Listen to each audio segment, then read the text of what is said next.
En Romandie, on joue au Yas avec les cartes dites françaises, pique, cœur, carreau et trèfle. Outre Sarine, ce sont les cartes allemandes qui dominent, et vous les connaissez aussi.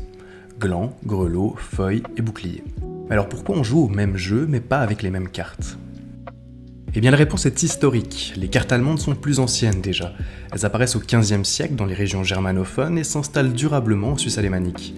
En Romandie, on a longtemps joué avec d'autres modèles, parfois en seigne allemande ou parfois en seigne latine comme en Italie ou en Espagne. Épée, coupe, bâton, denier, ces symboles ont peu à peu disparu mais ils ont circulé dans nos régions bien avant les cartes actuelles.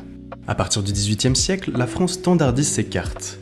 Pique, cœur, carreau, trèfle, des enseignes plus simples à imprimer, plus lisibles aussi, et qui se diffusent à toute vitesse à travers l'Europe. Et en Suisse romande aussi, elles s'imposent assez rapidement, portées par le commerce et l'influence culturelle française. Autre différence, les figures. Dans les jeux français, valet, dame, roi. Dans les cartes suisses allemandes, le valet, l'officier supérieur et le roi.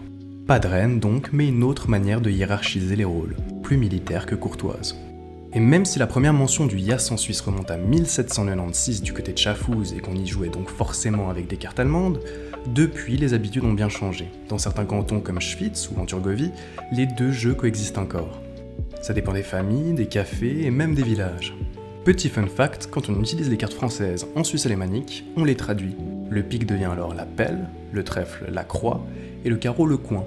Il n'y a que le cœur qui ne change pas. Et vous jouez au Yas avec les cartes allemandes ou françaises ?